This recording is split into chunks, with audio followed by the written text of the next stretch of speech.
Income tax return भरने की अंतिम तारीख को पार हुए कई सप्ताह गुजर चुके हैं। इसके बाद अभी इनकम टैक्स डिपार्टमेंट में असेसमेंट की प्रक्रिया चल रही है।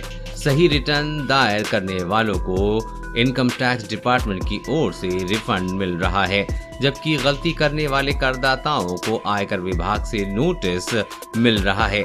इनकम टैक्स डिपार्टमेंट का नोटिस मिलना कहीं से ठीक बात नहीं है, लेकिन नोटिस मिलते ही घबराना भी ठीक नहीं है। इनकम टैक्स डिपार्टमेंट कई कारणों से करदाताओं को नोटिस भेजता है। आइए जानते हैं कि इनकम टैक्स डिपार्टमेंट से नोटिस क्यों आते हैं। अगर नोटिस मिल जाए तो क्या करें, नोटिस से क्यों नहीं डरना चाहिए। आमतौर पर लोग ऐसा मान लेते हैं कि इनकम टैक्स रिटर्न भर देने के बाद उनका काम पूरा हो गया है। हालांकि ये सच नहीं है। इनकम टैक्स रिटर्न यानी कि ITR भरकर बेफिक्र हो जाने वाले लोगों को बता दें कि रिटर्न भरने के बाद भी नोटिस आ सकता है। इनकम टैक्स डिपार्टमेंट की ओर से टैक्स पेयर को कई तरह के नोटिस आते हैं। भरे गए टैक्स और टैक्सेबल इनकम में फर्क होने पर डिपार्टमेंट की ओर से नोटिस मिल जाता है।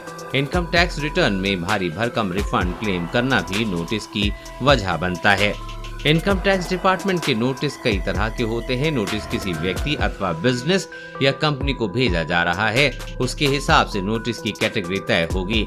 करीब 15 से 20 तरह के नोटिस होते हैं। इनमें से कुछ नोटिस ऐसे हैं जो इंडिविजुअल यानी कि व्यक्ति के भेजे जाते हैं।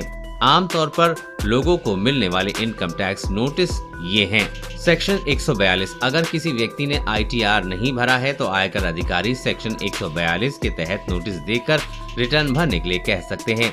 छोटी मोटी जानकारी या स्पष्टीकरण मांगने के लिए भी इस धारा के तहत नोटिस भेजा जा सकता है। सेक्शन 1432, ये स्क्रूटनी का नोटिस होता है। इसका मतलब है कि आयकर विभाग आपसे कुछ और डिटेल में जानकारी चाहता है। इसके तहत book of account, bank statement जैसी कई जानकारियां मांगी जा सकती हैं। इनके आधार पर असेसमेंट किया जाएगा। ये नोटिस इनकम टैक्स रिटर्न भरने के बाद आता है। लोगों को सबसे ज्यादा यही नोटिस मिलता है।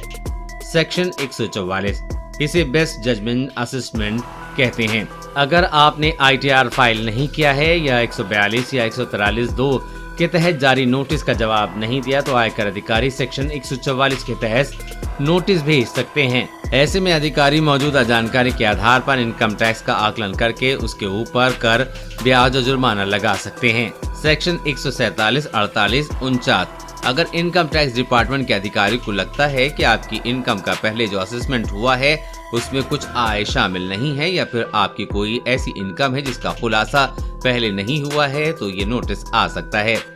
सेक्शन 143(1), इसके तहत नोटिस तब आता है जब आपने ITR में कोई गलती की है या फिर गलत जानकारी दी है। ऐसे में आयकर अधिकारी नोटिस जारी करने का आपका पक्ष पूछता है। जवाब से संतुष्ट नहीं होने पर आपका टैक्स बढ़ाया जा सकता है या डिडक्शन को घटाया जा सकता है।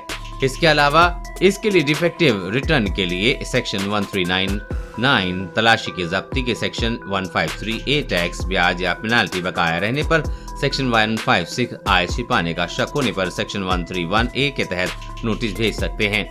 देश और दुनिया की